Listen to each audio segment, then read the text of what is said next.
236cc, air-cooled single-cylinder 4-stroke 4-valve at single overhead cam. Pagdating naman sa kanyang max power, ito ay may lakas na 7.3 kilowatts at 5,000 RPM and max torque of 17.1 Nm at 3,500 RPM. So, both front and rear wheel guys ay naka-drum brake na din. Tapos, meron din siyang fuel tank capacity na 8 liters.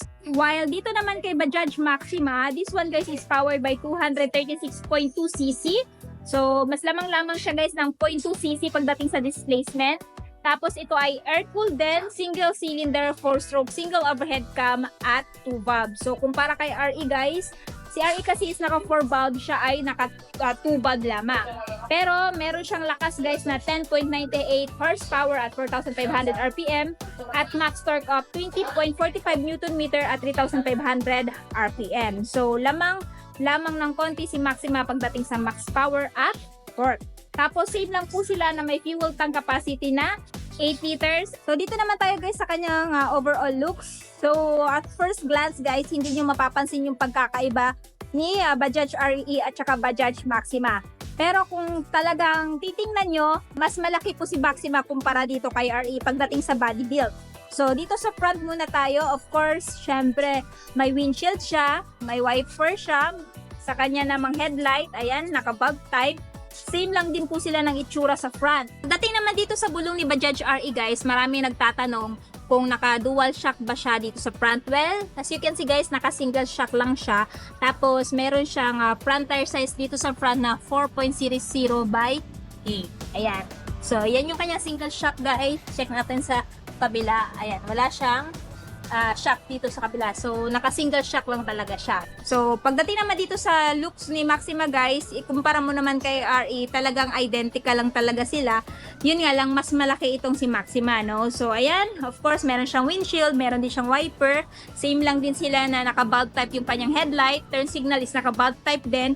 Of course, dito yung pangalan na Maxima, no? Ayan. So, same lang din guys na parang chrome yung kanyang style dito at naka-emboss na emblem. Ayan, dito tayo sa gulong. Pagdating sa gulong sa front guys, si RE is naka-single shock while si Maxima is naka-dual shock sa front. Ayan, isa. Tapos, ito yung ikalawa. Tapos, this one guys ay mayroong front tire size sa front na 10.00 by 10. So, kumpara kay RE guys, mas malaki yung front wheel ni Maxima, no?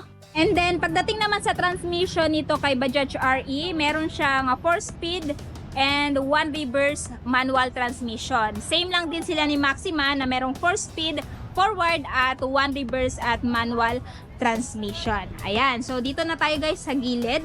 Ito yung side profile ni Bajaj RE. Ayan. So, dito naman tayo dumako guys sa handlebar or dito sa front dashboard ni Bajaj RE. So, of course, meron siyang pang MP3 na kung saan pwede mong lagyan ng SD card or USB. Para sa ganon, habang namamasada kayo, hindi kayo naboboard. Dalawa kasing speaker niya. Ayan. Tapos, dito naman, ito yung kanyang analog type na dashboard. Tapos, nandito nakalagay yung fuel indicator niya.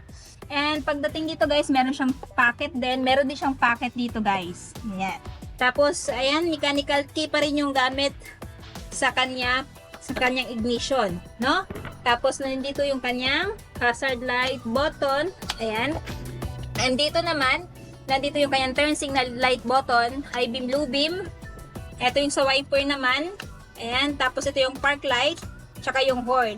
Tapos, nandito yung kanyang transmission guys na 4-speed.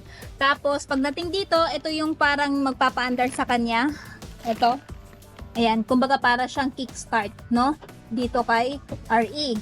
Tapos ito yung kanyang pedal, brake pedal. Ayan.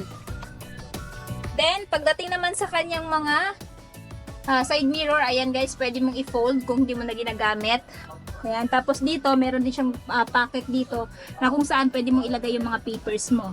Ayan. Diba? Pwede mo ilagay dyan yung papers nitong Bajaj RE. Pero if I were you, photocopy lang yung dalhin nyo guys, huwag yung original. Tapos meron din siyang light dito para pagkagabi, mailawan kung ano man yung ginagawa mo. Tapos meron din siyang light dito guys. So gamit na gamit yan pagkagabi. Tapos meron din siyang hawakan dito. If ever may pasahero ka. Tapos dito uupo. Ito yung kanyang hawakan. At meron din dito. Ayan. So kasya dito guys. Kahit na tatlo kayo dito sa front. So ito yung position ko kung halimbawa ako yung driver, no? Tapos pwede umupo dito yung isa. At pwede din naman yung dito yung isa. Ayan, bali, pwede tatlo. Depende pa rin sa body size ninyo or sa size ng mga pasahero ninyo. So, ayan. So, meron din siya lagayan dito guys ng bottled water. So, etong si Bajaj RE guys, ay meron ding compartment. Tapos, meron din siyang spare tire.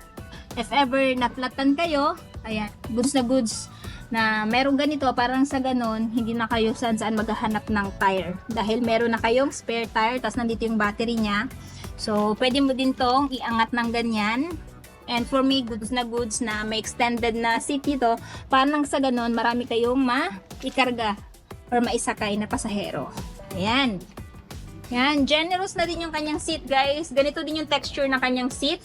Ayan, and for me, comfy naman pag halimbawa uupuan dito sa front. Tapos, ito yung kanyang, guys, yung kanyang bubungan. So, naka-leather type dito. Pagdating naman dito, para siyang tela. And, as I can feel naman, pagdating naman sa kanyang texture,